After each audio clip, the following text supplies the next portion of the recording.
Greetings, adventurers. I'm on vacation with my family right now, and I forgot my fancy mic, so I'm gonna hold my phone for audio while we do this and hope for the best. Create even when you have to do so imperfectly, right? Today, I'll be telling you about an immersive fantasy event called Slug Club. Here is that sizzle reel thing that I do.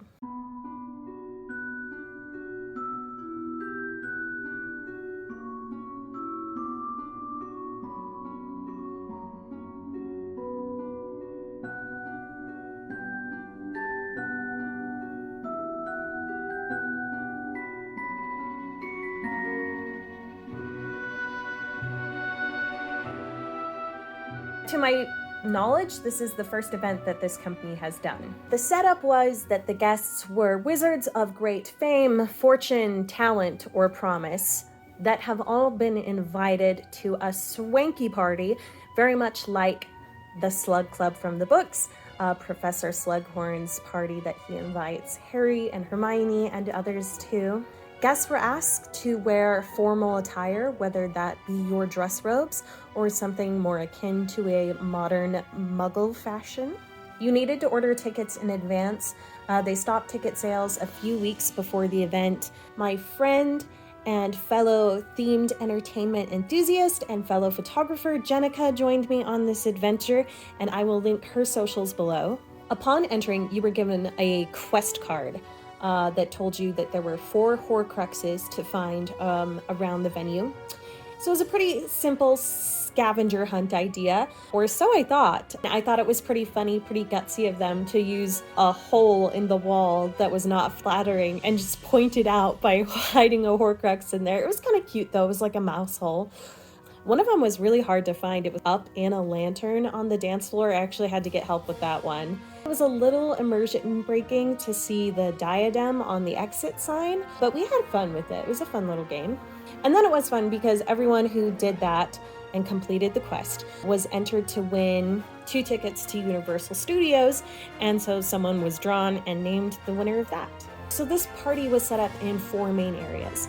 First, you would go in and there was a dance floor with a very Slytherin vibe, swaths of green cloth, and there were character actors, face actors there that you could interact with and ask questions of and take pictures with. Next was their version of Diagon Alley, and they had all sorts of local artists and small businesses selling wizard-related items, wands, hats, robes, and soaps. Shout out to my friend's business, Path of the Traveler.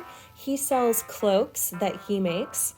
It's really fun though because it's an experience shopping with him because every cloak has a story and he's really trying to find the right person for these cloaks to go home with. Also, and none of this is sponsored by the way, anybody I'm mentioning, I'm just, why not? But also shout out to my friend Nutmeg and the art that she does. She has a lot of really beautiful art, including Harry Potter art. Even put herself and her husband into one of the drawings. And I'm a Ravenclaw, so of course I had to get the Ravenclaw tower artwork that I did not have yet. From a personal standpoint, one of the funnest things about this party was simply seeing so many friends. I saw people that I was in plays with or had done photos for, or people that I knew from Evermore and the Renaissance Fair. And it was just really fun running into everybody and playing make-believe together. I love it. I'm also way more outgoing in costume than I am in my everyday life. Particularly if I also have a camera. So it was really fun to meet some new people there and get to know them and just have fun together. The other 2 areas, when you get past Diagon Alley, you could go around the corner and there was a Creature Encounters corner. And this was Carrie from Creature Encounters. Works a lot with events and movies and is very experienced with handling these creatures. We're able to hold these beautiful boas and other reptiles, and then Jenica suggested that I put a tarantula on my head, and who am I to deny her? So we proceeded to put a spider on my head, and it was totally fun. Harry was great about that, making me feel comfortable, helping the spider to feel comfortable. I love it so much. I'm like, you know what? I've gone to Tarantula Island on Animal Crossing, and they were never friendly, so... Hagrid's, you know? Yeah. Hagrid would think it's adorable. He would. The last was a lounge area. Hopefully I got B-roll of that. It was really crowded over there, so I kind of avoided the area and also didn't want to get a bunch of footage of people's faces who don't know me. But, you know, I had like these sleek couches and it very much fit the posh vibe. There was also a candy trolley over there, but I did not notice this until the last half hour of the party. I kind of missed out on that. I did get a curly whirly, but it looks like they had like wizard themed candy and British candy, like Cadbury stuff. Apart from the scavenger hunt, there was a few other fun things to do. There were ballroom and dance performances to watch. There was, of course, dancing with and talking to the characters that were there.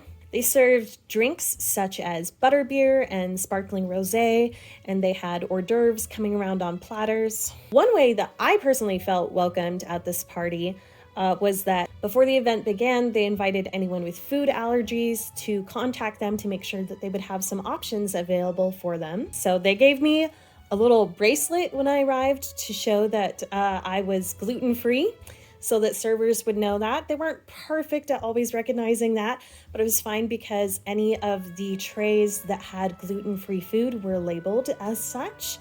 And we even had our own little table with our crackers and cheese separate from everyone, which might not sound like a big deal to you, but I felt very loved. I was really happy about it. Again, not sponsored, but Mythic Events does have a couple of other events this year. The next one that they're doing is called Now You're Mine, and it's a Hocus Pocus themed event. It's actually happening the same day that Hocus Pocus 2 is coming out. And so that's perfect, and it's the last day of September, and it goes to like 2 midnight or past midnight, so it's like the perfect way to ring in spooky season. Although I'm sure if you're like me, you already have a foot in spooky season and it's basically beginning now. We'll see what it's like.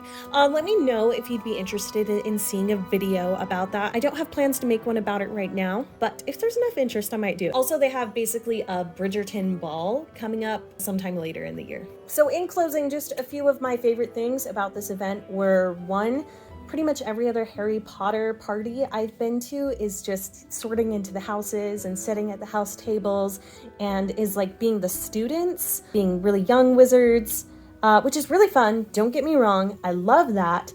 But I love that this was sort of a more classy for wizards who had graduated, or maybe some student wizards as well, depending on your age.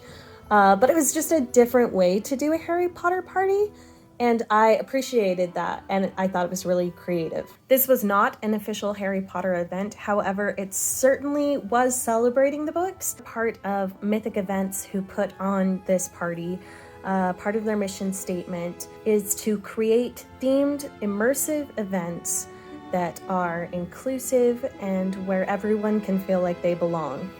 I certainly can't speak to anyone else's feelings on this or anyone else's experiences, but I can say it was such a treat to get together with fellow imaginative minds and just immerse ourselves in the wizarding world and a night of magic. I loved the venue. It was a little small for me, but I loved the brick walls everywhere and the really classy, seating options and everything. They were really working for the aesthetic. Also, of course, like I said before, seeing so many friends there and making new friends was a favorite. And finally, holding the snakes and spiders. It was so Wizard World. It was so Slytherin. I loved it. If you want to see more videos about immersive events, Evermore Park, and some other cool projects I have in the works, then you know what I'm talking about. Do the thing so that you can see more videos. The next videos I have planned are about a Disney cruise and an Evermore Park tips and tricks video. Until next time, keep creating and stay ever adventurous. Bye.